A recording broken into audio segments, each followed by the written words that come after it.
نحمده ونصلي على رسوله الكريم اما بعد فاعوذ بالله من الشيطان الرجيم بسم الله الرحمن الرحيم رب اشرح لي صدري ويسر لي امري واحلل عقدة من لساني يفقهوا قولي۔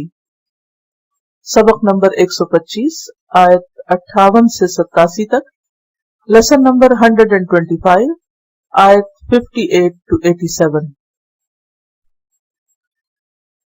وَجَاءَ إِخْوَةُ يُوسُفَ فَدَخَلُوا عَلَيْهِ، اور آ گئے بھائی یوسف کے، پھر وہ اس پہ داخل ہوئے، یعنی اس کے پاس آئے۔ کتنے بھائی تھے؟ 11 بھائی تھے ان کے، کل 12 تھے لیکن یوسف کے 11 بھائی تھے۔ فَعَرَفَهُمْ، تو اس نے ان کو پہچان لیا، اگرچہ بہت مدت گزر چکی تھی لیکن یوسف علیہ السلام انہیں پہچان گئے۔ انسان کی زندگی کے مختلف فیزز میں انسان کی جو شکل ہے وہ بدلتی رہتی ہے، لیکن کچھ بیسک کوالٹیز ایسی ہوتی ہیں کہ جو تبدیل نہیں ہوتی، وہ کسی نہ کسی شکل میں انسان کے ساتھ چلتی ہیں، اور اگر انسان تھوڑا سا بھی غور کرے تو جسمانی حالت کے بدلنے کے باوجود انسان پہچانا جاتا ہے۔ وَهُمْ لَهُ مُنْكِرُونَ، اور وہ اس کے لیے انکار کرنے والے تھے، یعنی ناواقف تھے، اس لیے کہ انہوں نے تو آپ کو کنویں میں پھینک دیا تھا، اور جس وقت پھینکا تھا آپ بہت چھوٹی عمر کے تھے، اور وہ تو یہ سوچ ہی نہیں سکتے تھے کہ ایک شخص جسے کنویں میں پھینک دیا گیا وہ ایک روز مصر کے تخت پر فائز ہو جائے۔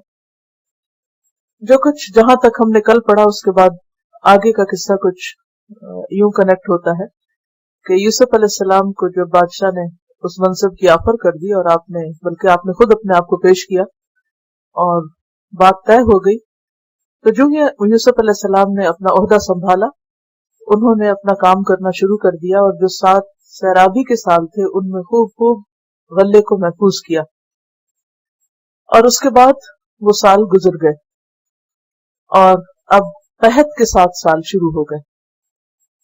اور قحط اگر 1 سال کے لیے تو بھی بڑی مشکل ہوتی، کہاں یہ کہ ایک کے بعد 1 سال۔ اور یہ قحط ایسا نہیں تھا جو صرف بلاد مصر تک تھا، یعنی مصر کے علاقوں میں ہی نہیں تھا بلکہ مصر کے آس پاس دوسرے علاقوں تک پھیل گیا، اور ان تمام علاقوں میں غلہ ناپید ہو گیا، کیونکہ انہوں نے تو اس کی تیاری ہی نہیں کی تھی۔ یہ تو یوسف علیہ السلام کی وجہ سے اللہ تعالیٰ نے اہل مصر پر خاص کرم کیا تھا کہ اس بادشاہ کو خواب آئی اور یوسف علیہ السلام نے اس کی تعبیر، اور صرف تعبیر نہیں بلکہ اس کا حل بھی بتایا، اور اس طرح وہ ایک آنے والی مشکل کا پہلے سے بندوبست کر سکے، جبکہ دوسروں کے پاس ایسا نہیں۔ تو یہ قحط جو تھا مصر کے علاوہ فلسطین کے علاقے تک پھیل گیا، اس علاقے تک جہاں یوسف علیہ السلام کی فیملی رہتی تھی، ان کے والد اور ان کے بھائی۔ اور آپ دیکھیے کہ بھوک جو ہوتی ہے وہ انسان کو بےتاب کر دیتی، چین سے بیٹھنے نہیں دیتی۔ جب آپ بھوکے ہوتے تو آپ پھر اٹھ کے تلاش کرتے ہیں کہ کچھ کھانے کو ملے، تو سب لوگ غلے کی تلاش میں تھے۔ یوسف علیہ السلام کی انتظامی صلاحیتوں کی جو شہرت تھی، اور پھر یہ کہ وہ کس طرح لوگوں میں غلہ بانٹ رہے ہیں، یہ شہرت فلسطین تک اور خود ان کے اپنے گھرانے تک پہنچ گئی، اور اس طرح ہر طرف سے لوگ، یعنی پورے مصر سے اور مصر کے باہر سے بھی لوگ یوسف علیہ السلام کی خدمت میں حاضر ہونے لگے غلہ لینے کے لیے۔ تو آپ دیکھیے کہ کس طرح اللہ تعالیٰ نے ان کے ہاتھ میں ایک ایسی چیز کا انتظام رکھا جس کا اس نے سب کو محتاج کر دیا، اور کس طرح ایک ایک شخص آپ کی خدمت میں اپنی ضرورت پوری کرنے کے لیے حاضر ہو رہا تھا۔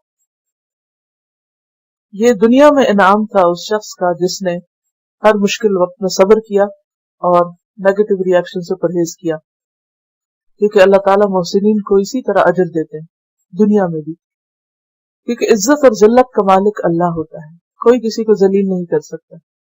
یہ دراصل ہمارے اپنے ہی گناہ ہوتے ہیں جن کی وجہ سے ہماری شامت آتی ہے۔ تو بہرحال یوسف علیہ السلام ایک بہترین حکمران تھے اور لوگوں میں عدل انصاف کرتے تھے، تو انہوں نے اپنوں اور غیروں سب کو فیض پہنچایا، اور اسی فیض کو حاصل کرنے کے لیے یوسف علیہ السلام کے بھائی بھی ان کے پاس آ پہنچے اور وہ ان کو پہچان گئے۔ انہوں نے ان کی اچھی مہمانداری کی، خیال رکھا، اور جب جانے لگے تو بھی ان کا مال جو وہ لے کر آئے تھے غلہ حاصل کرنے کے لیے، مربت کی وجہ سے واپس انہی کے سامان میں رکھ دیا۔ وَلَمَّا جَهَّزَهُمْ بِجَهَازِهِمْ، لیکن اردو میں جہاز کا معنی اور ہے اور عربی میں اور ہے۔ جہاز وہ سامان جو مسافر سفر پر روانہ ہوتے وقت تیار کر کے رکھتا ہے، پیک کر کے رکھتا ہے۔ مسافر کا سامان سفر، جب آپ کسی جگہ پر جاتے ہیں تو کیا کرتے ہیں؟ یہاں سے بیک ہوم جاتے ہیں، سامان لے جاتے ہیں، اور واپسی پہ بھی کچھ لاتے ہیں۔ میرا خیال ہے یہ سبھی کی مشکل ہوتی ہے، جاتے وقت بھی اوور ویٹ اور واپسی پر بھی پتہ نہیں کیا لے جاتے ہیں اور کیا لے آتے ہیں۔ جگہ ہر چیز ہر جگہ ہی ملتی ہے، لیکن عادت ہے نا۔ تو وہ سامان جو مسافر سفر پر جانے کے وقت تیار کر کے رکھتا ہے، تو جب آپ دیکھیں اس کو تو کہیں کہ یہ جہاز ہے ہمارا۔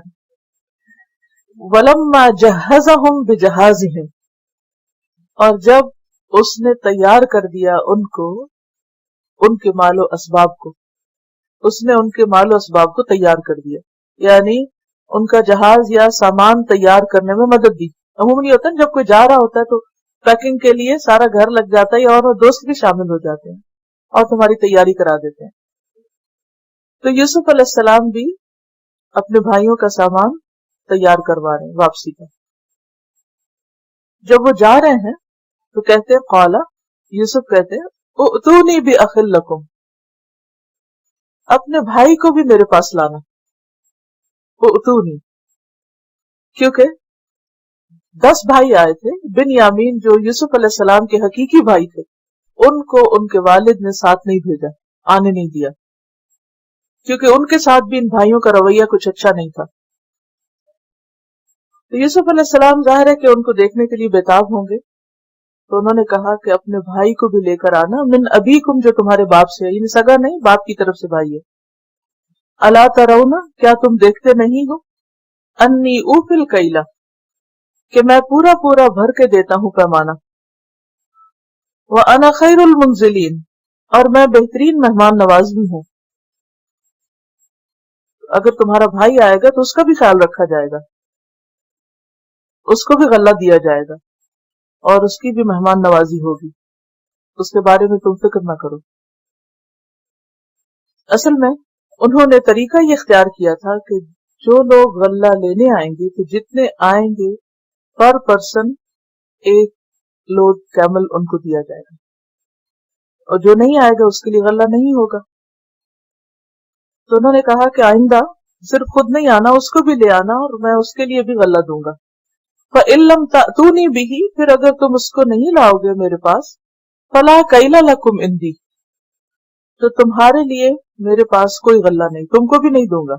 وَلَا تَقْرَبُونِ، اور تم میرے قریب بھی نہ آنا، تھوڑی دھمکی بھی دی تاکہ واقعی لے کر آئیں، یعنی مصر میں داخل نہ ہونا۔ اور تم بھائی کو لانے میں تردد کیوں کر رہے ہو، جبکہ تم دیکھ رہے ہو کہ میں تمہارے ساتھ اچھا سلوک کرتا ہوں، مہمان نوازی بھی کرتا ہوں، اور اگر تم نہیں لائے تو سمجھا جائے گا کہ تم مجھے دھوکہ دے رہے ہو، اور دھوکے سے مزید غلہ لینا چاہتے ہو، یہ کہہ کہ ہمارا ایک بھائی بھی ہے، اس کا بھی ساتھ دے دیں۔ قالوا، تو وہ کہنے لگے بھائی، سنراود عنہ اباہ، ہم ضرور قائل کریں گے اس کے بارے میں اس کے باپ کو۔ وَإِنَّا لَفَاعِلُونَ، اور بے شک ہم البتہ کرنے والے ہیں۔ ان میں بھی تاکید ہے اور لفاعلون میں بھی لام تاکید کے لیے، اور ہم ضرور ایسا کریں گے، اس کو لے کر ہی آئیں گے، اور اپنے باپ کو قائل کریں گے، آمادہ کریں گے کہ وہ ضرور اس کو بھیج دیں۔ وَقَالَ لِفِتْيَانِهِ، اور کہا اپنے خادموں کو، فتیان فتح سے ہے، فتن سورۃ کہف میں بھی آتا ہے۔ فتح کا لفظی معنی ہوتا ہے جوان ہونا، عمر کے لحاظ سے جوان ہونا، اور جوان ہونے سے لے کے جو بھرپور جوانی تک پہنچنے کا زمانہ ہے اس کے لیے آتا ہے۔ تو مؤنث کے لیے فتات آتا ہے گولتے کے ساتھ، اور عام طور پر لونڈی غلام کے لیے یا خدمت گار کے لیے استعمال ہوتا ہے، ملازم، مددگار۔ لیکن ساتھیوں کے لیے بھی، کیونکہ ساتھی بھی مددگار ہوتے ہیں نا، جیسے موسیٰ علیہ السلام کے ساتھی تھے یوشع، تو ان کے لیے بھی لفظ استعمال ہوا. تو اس میں دو چیزیں ہیں، ایک ینگ ہونا اور دوسرے مددگار ہونا. وقال لفتیانہ، تو اس نے اپنے خدمت گاروں خادموں سے کہا. کس نے؟ یوسف علیہ السلام نے. اجعلوا بضاعتهم فی رحالہم، رکھ دو ان کی پونجی، یعنی یہ سرمایہ جو لے کر آئے ہیں غلہ لینے کے لیے، وہ واپس رکھ دو فی رحالہم، ان کے سامان سفر میں. رحال جو ہے یہ رحلن کی جمع ہے، وہ چیز جس میں مسافر اپنا سامان رکھتا ہے. جہاز تو سامان ہے، لیکن جس چیز میں سامان رکھا جاتا ہے وہ کیا ہے؟ رحل. جیسے سیک ہوتا ہے، بوری ہے، بیگ وغیرہ. اسی طرح جو قرآن مجید کا رحل ہوتا ہے، اونٹ پر بیٹھنے کے لیے ایک کجاوا سا رکھا جاتا ہے، تو وہ بھی اسی میں آتا ہے، پالان جس کو کہتے ہیں. لعلہم یعرفونہا، شاید کہ وہ اس کو پہچان جائیں. یعنی وہ جو سامان تجارت لائے ہیں جس کے ذریعے انہوں نے ٹریڈ کی ہے، وہ واپس انہی کے سامان کے اندر رکھ دو. جب یہ واپس جائیں گے تو اپنی اس چیز کو پہچان لیں گے کہ وہ تو واپس آ گئی. اذا انقلبوا الی اہلہم، جب وہ اپنے گھر والوں کے پاس پلٹیں گے، لوٹیں گے. ہو سکتا ہے کہ اخلاقی طور پر اسے واپس دینے کے لیے آئیں کہ یہ تو ہم آپ کے لیے لائے تھے اور یہ واپس آ گئی ہمارے سامان میں. یا یہ کہ ان کے پاس مال ہوگا تو دوبارہ آئیں گے، ہو سکتا ہے آئندہ آنے کے لیے ان کے پاس کچھ ہو ہی نہ اور شاید یہ نہ آئیں، تو اس ڈر سے بھی انہوں نے واپس لوٹایا کہ اگر ہوگا تو پھر آ جائیں گے. اور یہ بھی ہے کہ انہوں نے بھائیوں سے قیمت لینا مربت کے خلاف سمجھا، صلہ رحمی کے طور پر کہ ان سے میں کچھ نہیں لیتا، ان کو غلہ بھی دے دو اور جس چیز کے بدلے انہوں نے غلہ لیا وہ بھی ان کو واپس لوٹا دو. یعنی احسان کیا ان پر. اور بیسیکلی لعلہم یرجعون، تاکہ واپس آئیں، واپس آنے کا رستہ کھلا چھوڑا. فلما رجعوا الی ابیہم، پھر جب وہ اپنے باپ کے پاس پلٹے، قالوا، کہنے لگے، یا ابانا، اے ہمارے ابا، اے ابا جان، منع منا الکیل، ہم سے غلہ روک دیا گیا ہے، اب مزید غلہ ہمیں نہیں مل رہا. فارسل معنا اخانا، تو بھیجیے ہمارے ساتھ ہمارے بھائی کو، نقتل، کہ ہم ناپ بھر کر غلہ لیں. وَإِنَّا لَهُ لَحَافِظُونَ، اور بے شک ہم اس کی حفاظت کریں گے. آپ اس کے بارے میں فکر مند نہیں ہو، اس کا جانا باعث خیر ہوگا، ہم اس کو پروٹیکٹ بھی کریں گے، کوئی نقصان نہیں پہنچنے دیں گے، اور اس کے جانے کا فائدہ یہ ہوگا کہ ہمیں زیادہ غلہ ملے گا. قال، کہا، هل آمنکم علیہ، کیا میں تم پر اس کے بارے میں اعتبار کر لوں؟ الا، مگر، کما امنتکم علی اخیہ من قبل، جیسے اس سے پہلے میں نے اس کے بھائی کے بارے میں تم پر اعتبار کیا تھا. یعنی میں پہلے ہی دھوکہ کھا چکا ہوں، تم نے یوسف کے ساتھ کیا کیا، تو جیسے اس وقت میں نے تم پر اعتبار کر لیا تھا، کیا تم چاہتے ہو کہ پھر ایک بار میں اعتبار کر لوں اور پھر نقصان اٹھاؤں؟ لیکن پھر دل میں سوچا کہ جانا بھی ضروری ہے. فاللہ خیر حافظا، تم پر تو اعتبار نہیں، تم پر تو بھروسہ نہیں، اللہ بہترین حفاظت کرنے والا ہے. کیونکہ انہوں نے کہا تھا ہم حفاظت کریں گے، انا لہ لحافظون. تو یعقوب علیہ السلام کیا کہتے ہیں؟ فاللہ خیر حافظا. اب دیکھیے کہ بندوں کی حفاظت کتنی حفاظت ہو سکتی، کوئی کسی کو کتنا بھی بچا سکتے، خود اپنے بچوں کی حفاظت کے لیے ہم کتنے پریشان ہوتے ہیں. لیکن بات یہ ہے کہ جتنی بھی کوششیں کر لیں، لیکن اصل حفاظت اللہ کی ہے. اور یہی چیز انسان کو اللہ سے جوڑے رکھتی، اللہ کے ساتھ ایک تعلق قائم کرنے پہ مجبور کرتی. انسان جہاں اپنے آپ کو یہ دیکھتا ہے کہ میں کمزور ہوں، تو وہ اللہ کی مدد لیتا ہے. اور یہی بندگی، ایاک نعبد و ایاک نستعین. اور جہاں انسان اپنے آپ کو انڈیپینڈنٹ سمجھتا ہے، سیلف سفیشینٹ سمجھتا ہے، کسی بھی طرح سے پرائڈ کا شکار ہوتا ہے کہ میرے پاس بہت کچھ ہے، میں بہت اسٹرانگ ہوں، میری تدبیریں بڑی زبردست ہیں، میں بہت ٹیلنٹڈ ہوں، بہت انٹیلیجنٹ ہوں، اور میں خود ہی سب کچھ کر سکتا ہوں، تو یہ ایروگنس جو ہے وہ اسے اللہ کے قریب نہیں ہونے دیتی. پھر وہ اللہ سے نہیں کچھ مانگتا، دعا نہیں کرتا. اسی لیے جو شخص دعا نہیں کرتا، اللہ سے نہیں مانگتا، اللہ تعالیٰ اس سے ناراض ہوتا ہے. اور دعا کو بہترین عبادت کیوں کہا گیا؟ اللہ نے بندوں کو اپنی عبادت کے لیے پیدا کیا، اور عبادت میں بہترین عبادت کیا ہے؟ دعا کرنا. کیونکہ دعا کر کے انسان دراصل اس بات کا اعتراف کرتا ہے کہ اے میرے رب، میں فقیر ہوں، میں محتاج ہوں، میں کمزور ہوں، میں بندہ ہوں، اور تو آقا ہے، تو بڑا ہے، سارے اختیارات تیرے پاس ہیں. میں ان سب طاقتوں کا اعتراف کرتا ہوں. خدا تو ہے، میں نہیں.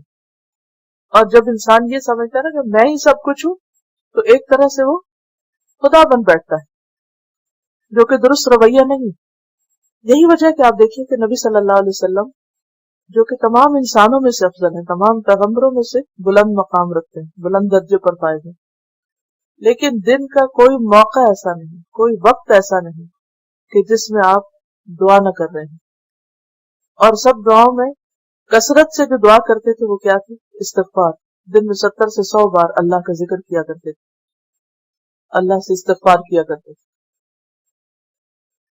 تو جو شخص جتنا زیادہ اللہ سے دعا کرتا ہے اور قدم قدم پہ دعا کرتا ہے اور اللہ پر بھروسہ کرتا ہے، اتنا ہی زیادہ اس کا اللہ سے تعلق مضبوط ہو جاتا ہے. انسان اپنی فطرت کے اعتبار سے کمزور ہے، کیونکہ خلق الانسان ضعیفا، انسان کمزور پیدا کیا گیا ہے. جو کچھ بھی ہو اس کے پاس، کتنا بھی علم ہو، کتنی بھی دولت ہو، کتنی بھی طاقت ہو، لیکن وہ ہے کمزور. اسی وجہ سے وہ بہت جلدی ڈر کا شکار ہو جاتا ہے، خوف زدہ ہو جاتا ہے، بہت جلدی ڈپریشن کا شکار ہو جاتا ہے، نا امید ہو جاتا ہے، مایوس ہو جاتا ہے. لیکن جو شخص اللہ پہ بھروسہ کرتا ہے، انتہائی خوف کی حالت میں بھی اس کے دل میں ایک امن کی اور سکون کی کیفیت ہوتی ہے. پھر اسی طرح جب وہ اللہ پہ بھروسہ کر لیتا ہے تو اس کے دل میں ایک ٹھنڈک ہو جاتی ہے، اس کی فکر دور ہو جاتی ہے. وہ انتہائی غیر موافق حالات میں بھی مایوس نہیں ہوتا، وہ پر امید رہتا ہے کہ کوئی ہے جو میرے معاملات کو سنبھال لے گا. اور یہی دراصل دین کا فائدہ ہے. ہمیں دین کی ضرورت کیوں ہے؟ ہمیں اللہ کی ضرورت کیوں ہے؟ ہم کیوں نہیں اس کے بغیر رہ سکتے؟ کیونکہ ہم کمزور ہیں. لیکن بہت سے لوگ کمزور ہوتے ہوئے بھی اعتراف نہیں کرتے، مانتے نہیں، کیونکہ یہ ان کی انا کے خلاف جاتی ہے بات. اب پیغمبر جو تمام انسانوں میں بہترین ہوتے ہیں، ان کی کیفیت آپ دیکھیے اور ان کے الفاظ دیکھیے کہ وہ انسانوں پر اعتبار نہیں کرتے اور انسانوں کی مدد کو کافی نہیں سمجھتے، بلکہ ہر موقع پر اللہ کی طرف رجوع کرتے ہیں. اسی لیے کوئی وعدہ کرتے وقت انشاءاللہ، کوئی بہترین چیز کہیں دیکھیں تو ماشاءاللہ، یہ صرف ایسے منہ سے دہرائے جانے والے لفظ نہیں ہیں جن کو بدنام کر دیا گیا ہے، ان کا بھی ایک معنی ہے. اور یہ الفاظ دراصل شو کرتے ہیں کہ آپ کا اللہ کے ساتھ ایک تعلق ہے، آپ بندوں میں نہیں اللہ میں کمال دیکھتے ہیں. فاللہ خیر حافظا، اور اللہ بہترین حفاظت کرنے والا ہے. وہو ارحم الراحمین، اور وہ سب سے بڑھ کر مہربان بھی ہے. صرف حفاظت ہی نہیں کرتا، مہربان بھی ہے. انسانوں میں سے تو بعض اوقات جو دوسرے انسانوں سے زیادہ طاقتور ہوتے ہیں، اگر آپ ان کی مدد لیتے بھی ہیں یا آپ ان کے اوپر بھروسہ کرتے بھی ہیں کسی وقت، تو جواباً وہ کیا کرتے ہیں؟ زیادہ طاقت یا زیادہ اتھارٹی کی وجہ سے بے رحم بھی ہو جاتے ہیں. وقتی مدد دینے کے ساتھ ساتھ ان کے دل میں آپ کے لیے کوئی ہمدردی نہیں ہوتی.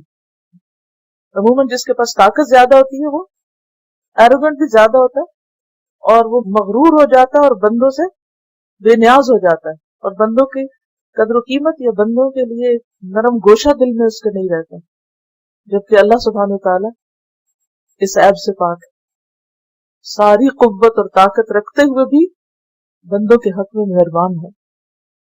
وَلَمَّا فَتَحُوا مَتَاعَهُمْ، اور جب انہوں نے کھولا اپنا سامان، سفر سے واپس آ کر گھر میں سامان کھولا، وَجَدُوا بِضَاعَتَهُمْ رُدَّتْ إِلَيْهِمْ، انہوں نے پائی اپنی پونجی کہ انہی کی طرف لوٹا دی گئی ہے.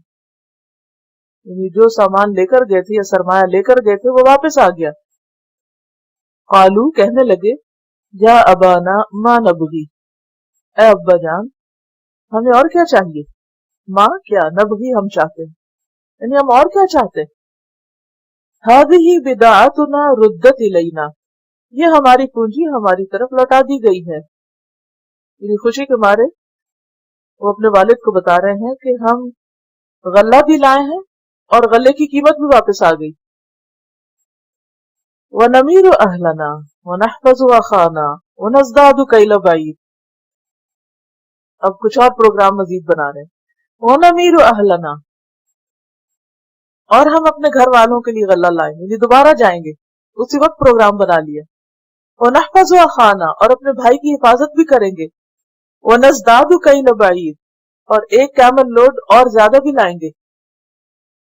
یعنی ابھی آگے سفر ختم نہیں ہوا، سامان رکھا نہیں کہ اگلے سفر کا پلان بنانا شروع کر دیا۔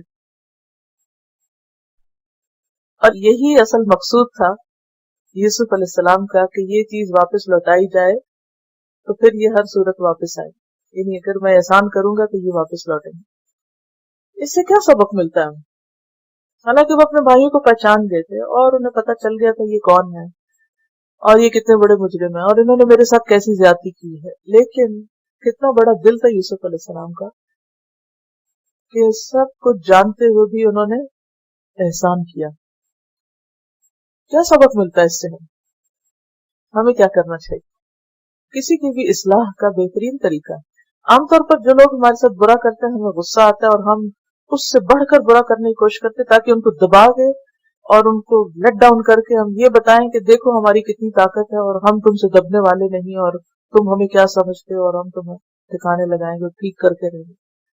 ہم سمجھتے ہیں مرمت کرنے سے ہی کوئی ٹھیک ہو سکتا ہے، جبکہ احسان کی زبان جو ہے وہ کہیں زیادہ طاقتور ہے، دین کی طرف لانے کا بھی بہترین طریقہ۔ صلہ رحمی ایسی چیز ہے، رشتہ داروں کے ساتھ حسن سلوک اگرچہ وہ برا بھی کریں، یہ اتنی بڑی نیکی ہے جس کی وجہ سے اللہ تعالیٰ رزق میں بھی برکت دیتا ہے، عمر میں بھی برکت دیتا ہے اور انسان کی مشکلات آسان ہوتی ہیں۔ یعنی جو شخص یہ چاہتا ہو کہ اس کی عمر میں برکت، اس کے مال میں برکت، اس کی مشکلات آسان ہو تو وہ کیا کرے؟ ان رشتہ داروں کے ساتھ اچھا کرے جو برا کرتے ہیں۔ ان بھائیوں کا معمولی جرم نہیں تھا، لیکن سب کچھ جانتے ہوئے بھی یوسف علیہ السلام نے ان کے ساتھ بہت مربت بھرا سلوک کیا اور ان کے دل جیتی ایک طرح سے۔ بات یہ ہے کہ کوئی بھی مشکل سے مشکل کام یا رویہ جسے ہم کہتے ہیں کہ بڑا مشکل ہے، یہ نہیں ہو سکتا، ہمارا دل نہیں مانتا، بس ایک دفعہ دل کو سمجھانے کی ضرورت ہے اور اس کے بعد آسان ہو جاتا ہے، کیونکہ جب آپ ارادہ کر لیتے ہیں تو اللہ تعالیٰ آپ کے ارادے کو پورا کر دیتا ہے، تو مشکل نہیں رہتی۔ ادفع باللتی ہی احسن فاذا الذی بینک وبینہ عداوۃ کأنہ ولی حمیم، اس طریقے سے تم برائی کو دور کرو جو سب سے بہترین ہے۔ تو جس شخص کے ساتھ تمہاری دشمنی ہے یعنی نہیں بنتی، وہ ایسے ہو جائے گا جیسے بہترین دوست ہو،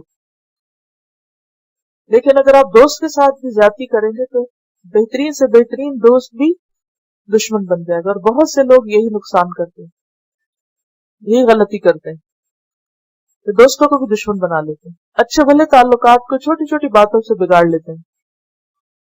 یعنی یوسف علیہ السلام کے اندر یہ کوالٹی بہت زیادہ نظر آتی ہے کہ یہ ہر موقع پر مسئلے کا حل تلاش کرتے ہیں اور مسئلے کو حل کرنے کے لیے خاموشی سے کام لیتے ہیں۔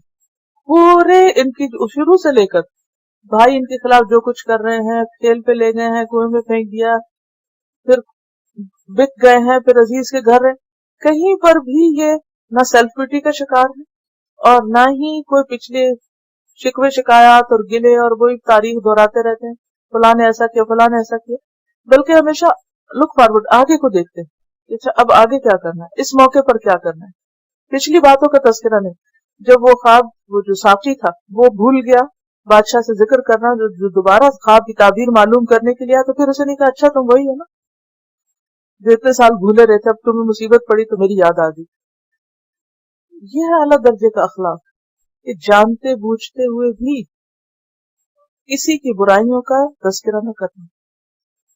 لیکن بہت سے لوگ بے صبرے ہو کر وہ پٹاری کھولے ہی رکھتے ہیں، بند کرتے ہی نہیں ہیں، تو بندگی پھر کس چیز کا نام؟ اللہ کی اطاعت کس چیز کا نام ہے؟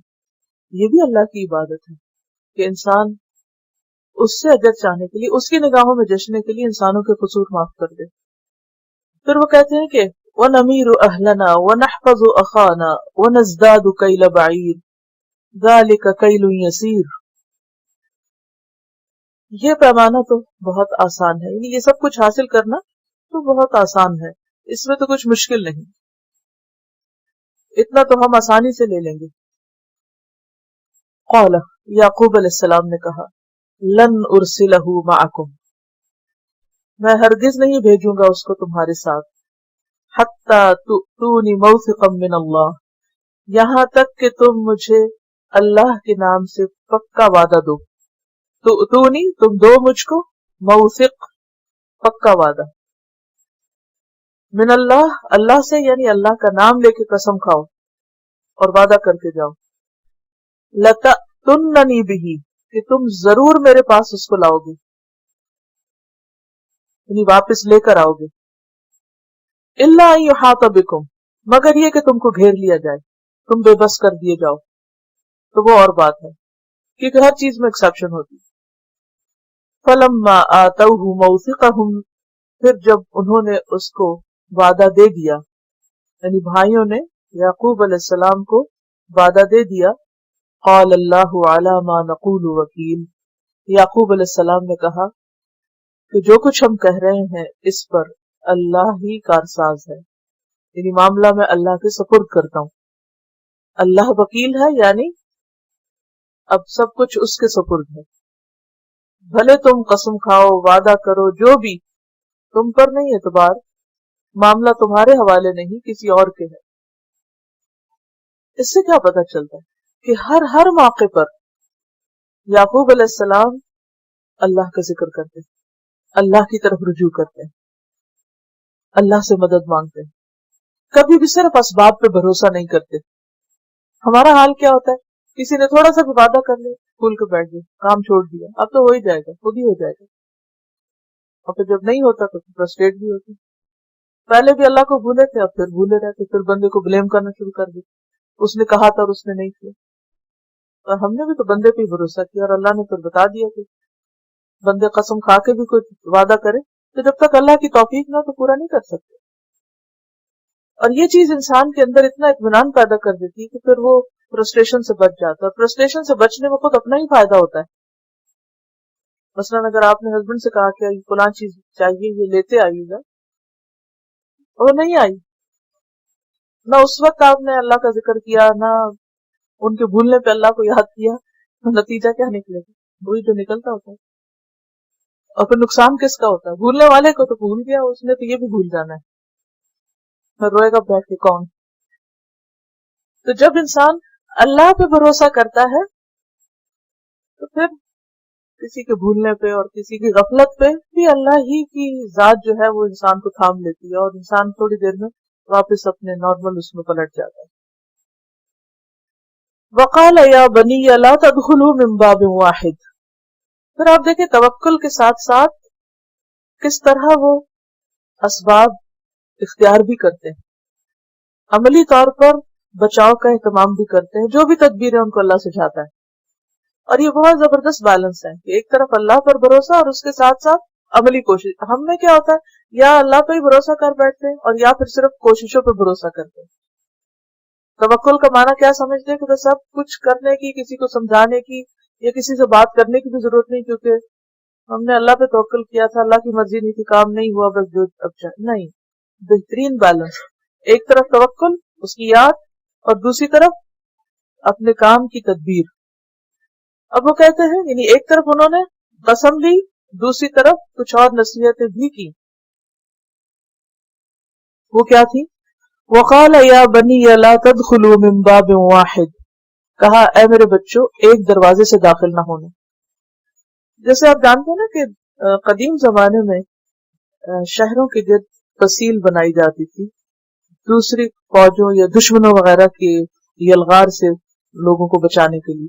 مثلا لاہور کے ارد گرد بھی دیوار تھی، دہلی کے ارد گرد، اور بھی بہت، استنبول اگر آپ کو جانے کا اتفاق ہوا تو ابھی تک بہت زبردست دیوار موجود ہے۔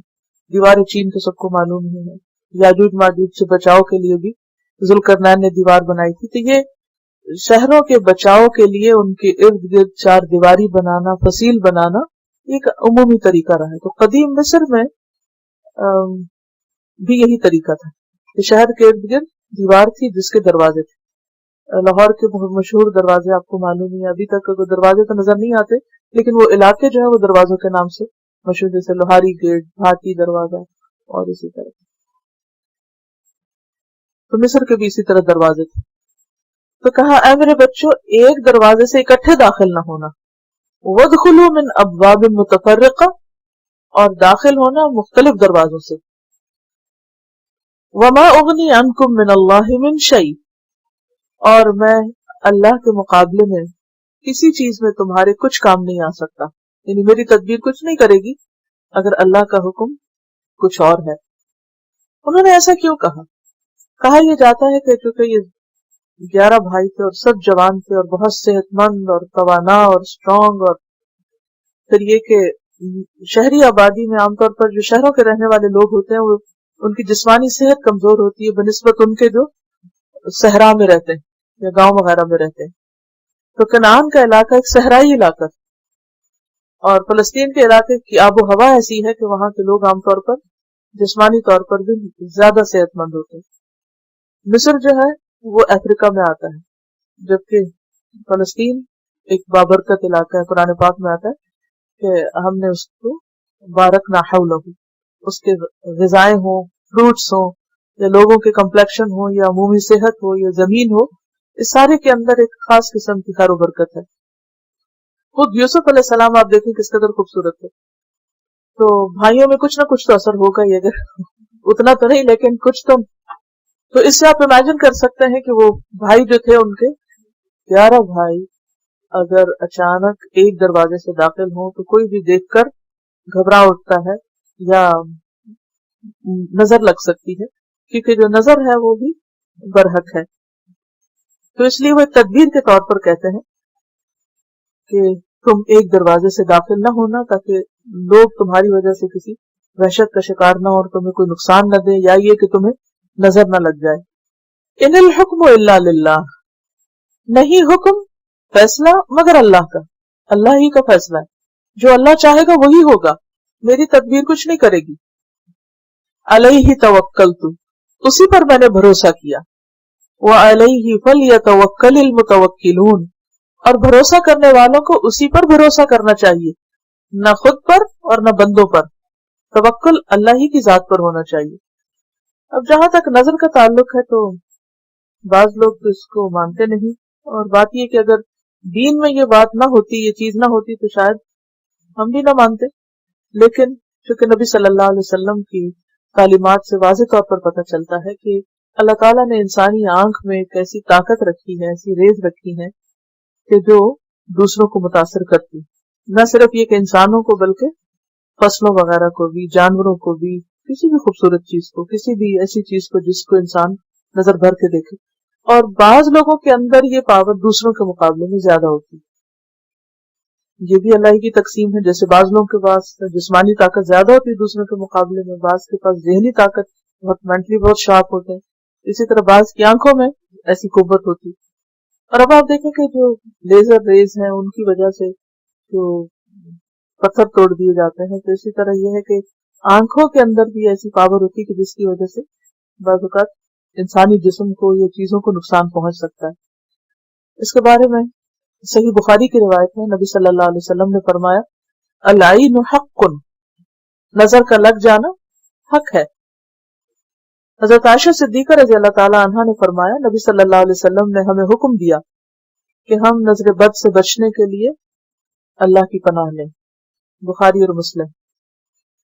یہ جو صبح شام کی دعائیں ہیں، حفاظت کی دعائیں، یہ اگر آپ پڑھتے رہیں تو بہت سے شر سے، صرف نظروں کا ہی نہیں، آپ دیکھیں کہ مختلف چیزوں کے اندر اس وقت جو ہمارا پورا ماحول ہی مختلف طرح کی ریز کا شکار ہو گیا ہے. الیکٹرو میگنیٹک ریز، ہر چیز جو کچھ آپ یوز کرتے ہیں اس کے اندر سے ریز آ رہی ہیں. خود فضا غیر محفوظ ہو گئی ہے، دھوپ کے اندر ایسی چیزیں، سورج کی ریز میں ایسی چیزیں ہیں، اور بھی چاند کے بارے میں بھی آپ نے کہا کہ یہ غاسق ہے، اس کے اندر بھی ایسی چیزیں ہیں. تو نقصان دینے والی چیزیں تو ہر طرف موجود ہیں، طرح طرح کے وائرسز ہیں، لیکن ان سب چیزوں کو آپ ختم نہیں کر سکتے. آپ کو کیا چاہیے کہ آپ اپنے آپ کو پروٹیکٹ کریں. جیسے معاشرے کے اندر اگر فتنہ ہے، فساد ہے، خرابی ہے، لوگ غلط کام کر رہے ہیں، دنیا بھر میں امن تباہ کیے ہوئے ہیں، تو وہ اپنی جگہ ہے، لیکن ہمیں کیا کرنے کی ضرورت ہے کہ ہم اپنا بچاؤ کریں. اسی طرح دنیا میں اور ہر طرف پریشان کن باتیں ہوتی ہیں، لیکن ان سب پریشانیوں سے بڑی ایک پریشانی ہے کہ انسان اپنی آخرت کی فکر کرے. کوئی جیتا ہے یا مرتا ہے، کوئی بچتا ہے یا نہیں بچتا، کچھ حاصل ہوتا ہے یا ہاتھ سے جاتا ہے، یہ سب چیزیں وقتی کھیل ہیں، سب کچھ ختم ہو جائے گا. لیکن جس چیز کو ہمیں فیس کرنا ہے اور جو ہمیشہ کے لیے ہماری ڈیسٹنی بن سکتی ہے، اصل فکر اس کی ہونی چاہیے، اور وہ ہے آخرت. اینیویز، تو بات یہ ہے کہ نظر اپنا اثر رکھتی ہے. بخاری اور مسلم کی ایک اور روایت ہے، حضرت ام سلمہ رضی اللہ تعالی عنہا سے روایت ہے، نبی صلی اللہ علیہ وسلم نے ان کے گھر میں ایک لڑکی کو دیکھا جس کا چہرہ زرد تھا. حضور صلی اللہ علیہ وسلم نے اسے فرمایا کہ اس کے لیے دعا کراؤ، یا اسے کہ اس کے اوپر دعا کرو، کیونکہ اس سے نظر بد لگی ہے.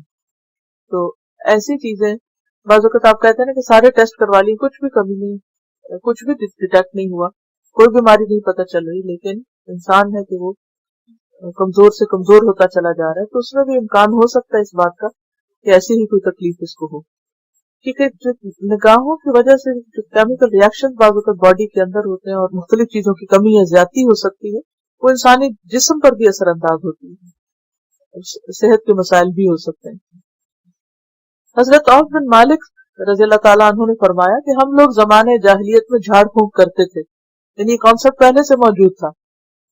اسلام لانے کے بعد ہم نے عرض کی، یا رسول اللہ صلی اللہ علیہ وسلم، آپ ان چیزوں کے بارے میں کیا فرماتے ہیں کہ ہم نظر کا علاج وغیرہ کیسے کریں؟ آپ نے فرمایا کہ وہ چیزیں مجھے پیش کرو، کیا پڑھتے ہو تم، کیا کرتے ہو؟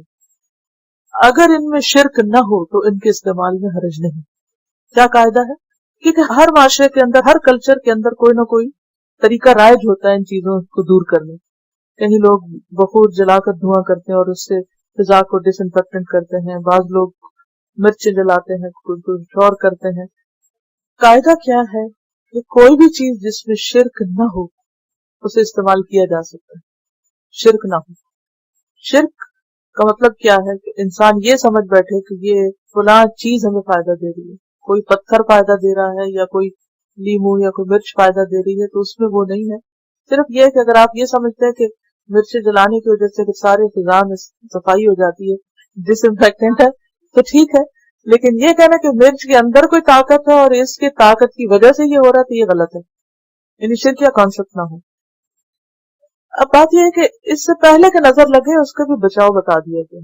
ایک تو حفاظت کی دعائیں ہیں، اور اسی طرح جب آپ کسی کی کامیابی کی کوئی خبر سنیں یا کسی کے اندر کوئی نعمت دیکھیں تو آپ کیا کہیں؟ بارک اللہ فیک. حسد نہ کریں. کیا کہیں؟ بارک اللہ فیک، اللہ تمہیں برکت دے.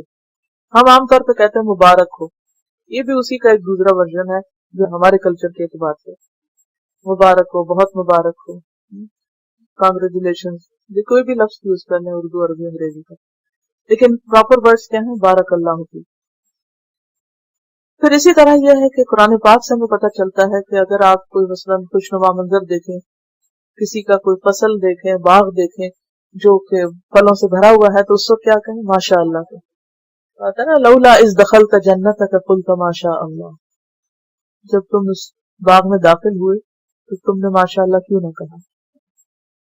پھر اسی طرح معوذتین جو ہیں، قل اعوذ برب الفلق اور قل اعوذ برب الناس، یہ دونوں صورتیں بھی اس کا علاج ہے. حدیث سے یہ بھی پتہ چلتا ہے کہ جس کی نظر لگے اس کو کہا جائے کہ وہ غسل کرے، اور غسل کے پانی کو اس شخص کے سر پہ اور جسم پہ ڈالا جائے جو تکلیف میں مبتلا ہو، جس کی وجہ سے تکلیف پہنچی ہے. لیکن بعض اوقات یہ نہیں پتہ چلتا، تو آیات کا پڑھنا، ان صورتوں کو پڑھنا اور دعا کا پڑھنا کافی ہے. نبی صلی اللہ علیہ وسلم حضرت حسن اور حسین دونوں کو اکٹھا بٹھا کر ان کے اوپر دعا پڑھا کرتے تھے. اعوذکما بکلمات اللہ التامات من کل شیطان